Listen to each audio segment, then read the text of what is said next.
1, 2, 3, 4.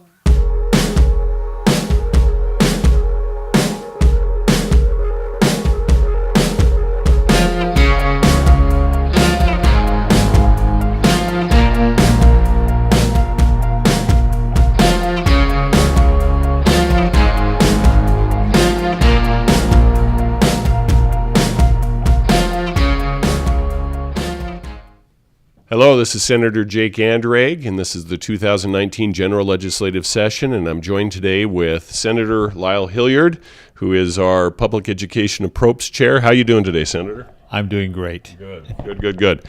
Well, today I wanted to present to my constituents some of the issues that we have around funding public education as well as the structural imbalance, and so let's just jump right into it. Lyle is former Approps Chair, current Public Education Appropriations Chair, and is the guru when it comes to how finances work up here. So, Senator Hillyard, tell us about how public education is funded in the first place. Well, in the 1970s, Utah adopted a program called the WPU, which stands for Weighted Pupil Unit. And the theory of this is we take every student and give them one value. Then we have to weight it. For example, kindergarten's a half a day. So kindergarten students are funded at 0.55 WPU. Handicapped or children with disabilities are higher. They can be as high as 5 WPU, depending on the disability. Then we throw in some extra money for small school districts because they don't have the money for administrations that a large district has. We also throw in something for applied technology training because that's more expensive to do.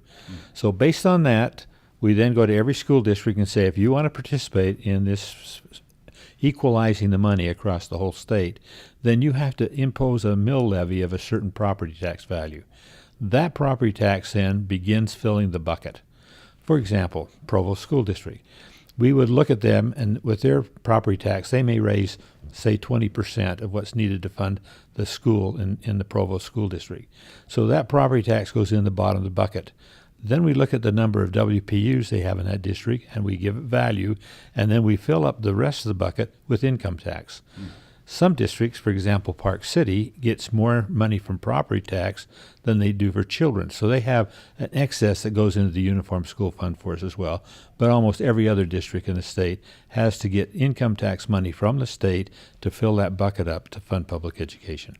Wow. So it seems to be like a bit of a moving target, and it also seems to be like each area, depending on property values, depending on number of WPUs, is going to take a different portion of income tax when all said and done. That's correct. A good example, if you take the Alpine School District, they have probably the highest number of students per population and the lowest property tax value because most of that's homes. So they really get a lot of that money poured in. You take a district like Park City, they have a lot of high land value, few students, so they fund their own. But Alpine, especially Alpine, Washington School District, Cache, and Davis are the 4 districts that really have a lot more kids than they do property value, and those are the ones really helped by this equalization. Wow. Okay. So tell me what has been the trend over the last, let's say, decade with so much we've done with economic development and an increase in the income tax in the state.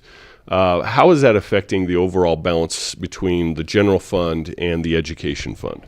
Well, our Constitution requires that all income tax money has to be spent for education. That's higher education and public education. My many years here, we always had far more sales tax or general fund money to pour back into the school fund, so it was never really a problem. In the 1996 area, we got this first crisis that we were actually collecting a lot more income than we were sales tax. For the first time, we really crossed that boundary that we have more income tax than sales tax.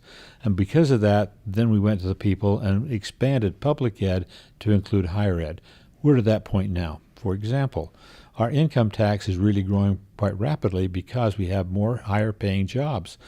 When I was a kid growing up in Utah, it was mainly farm labor.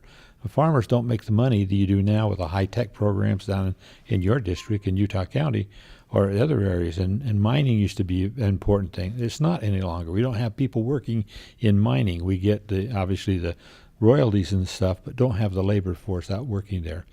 The other problem is the sales tax base is eroded greatly. I read an article that said when we passed sales tax in the 1930s, 76% of what you bought was subject to sales tax. Now it's less than 40%. So we have a really diminishing base. And I heard a good example. Most of the time we buy our own lawnmowers, we mow our own lawns. Now more and more people are having it paid. So you don't buy a lawnmower, you don't pay sales tax on the lawnmower, but the man comes and mows your lawn and you don't pay sales tax on the service. So that's a good example of how we've changed from buying a product to buying a service. And with that, we now get to the dilemma that the income tax is growing, we can fund public education with it, but the other areas of government, and I just say quite simply, Medicaid expansion. Whenever anybody comes, for example, somebody said Provo needs $9 million for a new airport from the state. Yeah. I say get behind Medicaid. They're going to take all that general fund money that's left over is going to go into Medicaid and Health and Human Services. And so those things like public safety, about economic development that we like to do in the state, just not going to have the money to do it. So would you give us, what chances would you give us as far as if we don't make any corrections to the sales tax portion of the general fund and determining how we stabilize that fund, how long do we have before education fund really becomes the target people have to go after to get the funds that they need?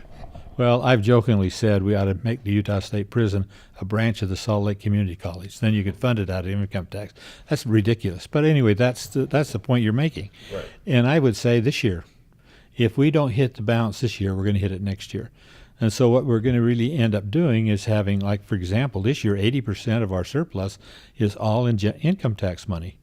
And I don't want to get in a position that we can say give teachers a 10% salary increase, but give nobody else a salary increase. Yeah.